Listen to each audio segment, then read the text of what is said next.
tem palmeiras, tem beleza natural, tem a fauna, tem a flora. Minha terra tem agora um renome nacional. Minha terra tem palmeiras, tem beleza natural, tem a fauna, tem a flora. Minha terra tem agora uma história nacional. Minha terra tem um rio de água doce, o formoso Tapajós, cheio de praias branquinhas que encanta todos nós. Ele é a nossa vida, nossa força, nossa voz. Minha terra tem a cidade de Belterra, o lugar onde eu nasci.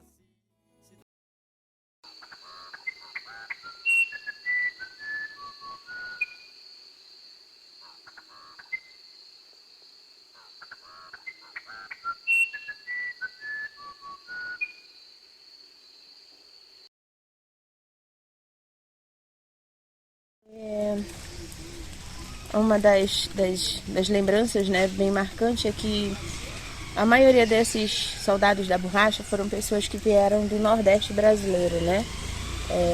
Principalmente da região do Ceará, Pernambuco. Meu pai, particularmente, era pernambucano do interior de Garanhuns. E foram eles que foram remanejados aqui para a região amazônica com o intuito de trabalhar na extração da borracha, né? Na extração do leite da seringa e seus outros subprodutos. Muitos deles aqui chegaram e constituíram posteriormente famílias, né? Com pessoas aqui mesmo da região. O meu pai, ele constituiu a família com a minha mãe, que era daqui da região, tiveram 10 filhos. E, inclusive, é a base de formação da população aqui da região, esses migrantes, né? Que vieram aqui para a região de Belterra, assim como para toda a Amazônia. Tinham pessoas também aqui da região, né? Eu lembro pelos relatos da minha mãe e de outras pessoas mais antigas, que eles falam que digamos assim, um dos problemas enfrentados pela Companhia FOR aqui foi quando eles quiseram, digamos assim, impor um tipo de alimentação à base de verdura, enlatados. E o povo aqui da região, que foi recrutado para trabalhar na Companhia FOR, eles não aceitavam isso. Inclusive teve até uma revolução do quebra-panela em Forlândia, né? Pela essa discordância, né, do povo que não aceitava do jeito que algumas coisas eram impostas, principalmente no hábito da alimentação. Quando a Companhia FOR veio para a Amazônia, eles escolheram principalmente uma região aqui da margem do rio Tapajós, conhecida como Bela Vista do Tapajós, o qual foi chamado de Forlândia. E lá eles começaram, né, inclusive foi uma grande quantidade de terra adquirida, né, concedida pelo governo brasileiro, 1 milhão de hectares. Na década de 20, no final da década de 20, talvez foi o primeiro grande impacto de desmatamento na Amazônia, né? A primeira vez que alguém tentou interferir de forma bem significativa na dinâmica da floresta para começar a trabalhar com uma monocultura.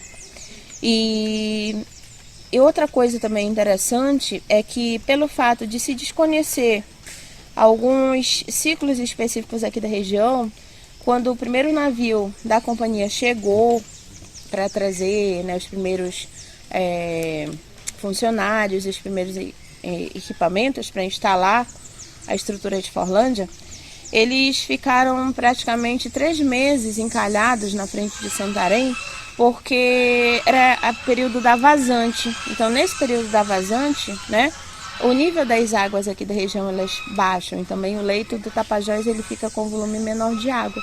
Desconhecer esses ciclos, né, que acontecem aqui na Amazônia, o ciclo das águas, né? Nós temos 2 períodos, um chuvoso, né, e outro da vazante, que é o da estiagem, que geralmente a partir de julho até início de dezembro.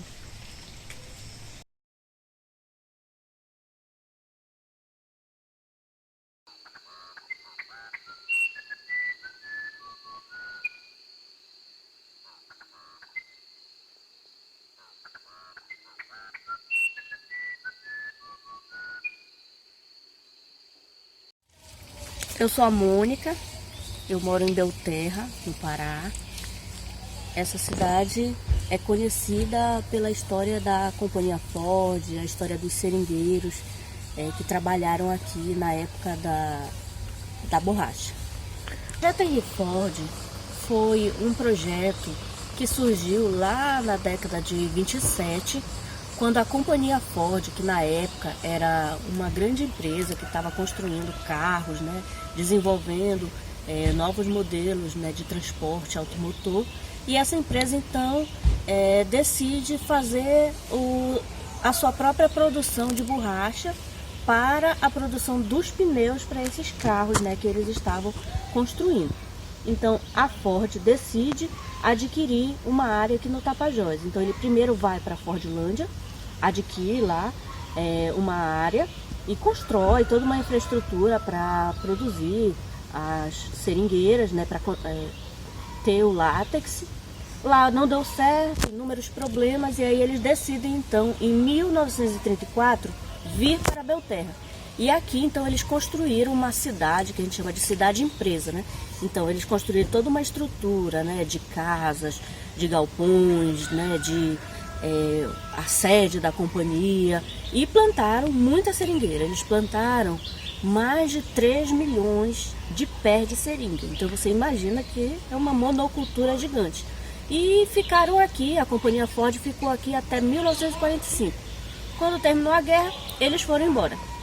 O governo brasileiro assumiu e ficou gerenciando isso aqui até lá 1995, quando, após muita luta, nós conseguimos emancipar a cidade. Hoje, Belterra é uma cidade, antes era apenas uma vila, e hoje nós somos uma cidade. Olha, quando Belterra foi construída, né, em 34 eles ganharam a terra do governo e eles começaram a construir essas casas. Eles construíram uma casa aqui que se chama Casa 1, tá? Casa de número 1. Essa casa foi construída, que era para o Ford, quando ele viesse aqui, ele ficar nessa casa. Mas ele nunca veio. Porque o Ford, na época do projeto aqui, ele já era um senhor idoso, ele morria de medo das doenças tropicais, né, aquelas doenças típicas aqui da região, porque falavam, né, que ele podia morrer de malária, ele podia morrer de outras doenças que tinha aqui na região, né? E aí então ele nunca veio. E também quem administrava o projeto já eram os filhos dele, já eram outras pessoas, né? Então, e Belterra para Ford, que eram bilionários, né? Belterra era uma coisa muito pequena para eles. Então, por isso que eles nunca vieram aqui. A única pessoa famosa que veio aqui e ficou 4 dias aqui, em 1941, foi Getúlio Vargas.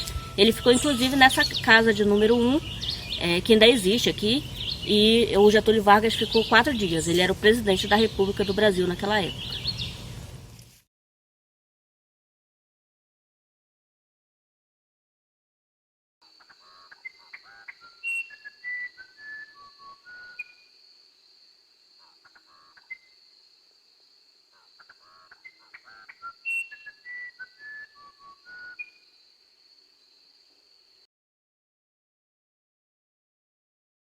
Sim, a minha lembrança que eu tenho, em 70, quando o papai faleceu, nós ficamos 7 meninas numa casa e a mamãe não tinha condição de dar o que a gente precisava, né?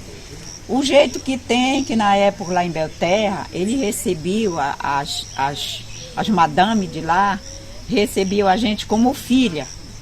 Aí não, ele vem para cá para estudar e a gente vai dar o estudo, né? E o que precisar. Aí a mamãe deu a gente, deu a minha irmã a Inês, deu a Laura. Nós éramos mais de idade, né? Aí fomos morar lá. A gente morava numa casinha de palha, coberta de palha, cercada de palha e piso de chão, na casa das pessoas, né? O feijão tinha que estar 5 horas na panela, porque o horário deles não era que nem o nosso. Quando era 5 horas, para eles, era 4 horas para nós. Os horários sempre eram adiantados, né? Então a gente andava naquele escuro. Lá ia comprar pão e vinha, ia fazer café e fazia. Então eu morei lá até os meus 16 anos. Eu morei em Belterra. Então o que eu via era isso. Mas já tinha terminado o projeto dos americanos e já tinha ficado para o Ministério da Agricultura. mas eles ainda continuavam cortando essa seringa. Já faziam latex, a borracha dentro da estação, que chamavam de estação. Aí os seringueiros saíam de madrugada cortando, colhiam 9 horas e aí levavam para a estação, né? Lá faziam a lavagem, o preparo da borracha para ir para Estados Unidos ou para outras nações também, né? Que a gente não sabe. Só diz que era para Estados Unidos, mas de lá de viagem a gente não sabe. Só sabe quando saiu, né? Eles foram embora porque, para eles já tinham conseguido extrair ou conseguido fazer o que era o projeto na época deles, fazer aqui no Brasil, né? Então, foram embora. Aí, eu cheguei aqui em 72, em novembro de 72 eu cheguei aqui nessa comunidade. Não era assim, eram umas 4 casas, 5, era do avô da Francisca, era da mãe deles, era do seu Mário Pereira. Ali na beira do campo era o seu Germano. E só, né? Era só essas famílias. Aqui continuava nos comunitários trabalhando, plantando maniva, plantando macaxeira, pau de macaxeira, plantando cará, batata, e fazendo farinha, fazendo beiju, fazendo tarubá, quem sabia. E aí a vida eles iam vender, trocar. Não era vender o seu produto, na época era trocar. Chegava no comércio desse, olha, eu vim trocar essa farinha, esse saco de farinha, tabaco. Aqui nessa comunidade plantavam demais, era a cultura deles plantar tabaco. Faziam aqueles arruba, meia arruba, né? Aí iam vender, chegavam lá no Aramanaí, nos comércios em Belterra, iam trocar com a mercadoria. Levavam o produto deles e trocavam com a mercadoria.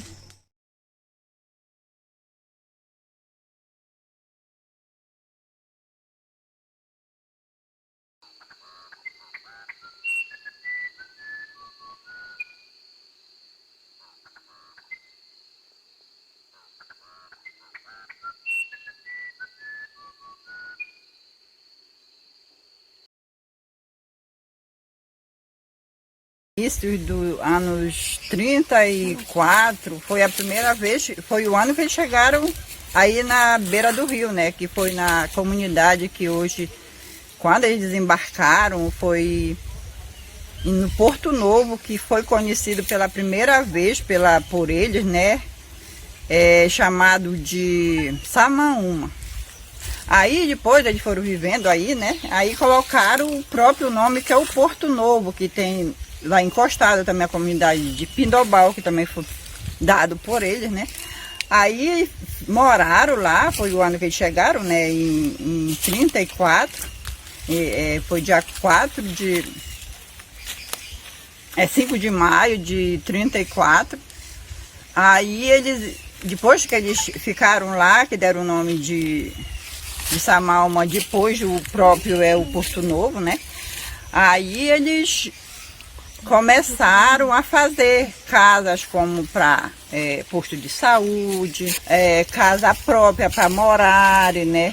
Aí, depois que eles fizeram tudo isso, eles chamaram de acampamento, né? Aí tá, aí eles começaram a trabalhar e tiraram uma área bem grande, né? Que lá eles dividiram para plantio de seringa, área para tirar madeira. Aí conheceram a terra toda lá, acharam bela, né? Como eles chamaram a primeira vez de bela terra, né?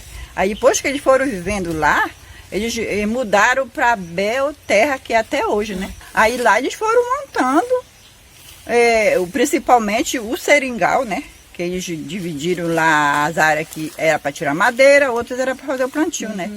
Só que o dono mesmo, que era o Henri Forte, né? Que chamam, ele nunca pisou aí. Ele só apenas mandava, né, os empregados para plantar, para zelar, para cultivar, né, cortando depois que ficou formado o seringal, que era tirado para fazer a borracha mesmo, né?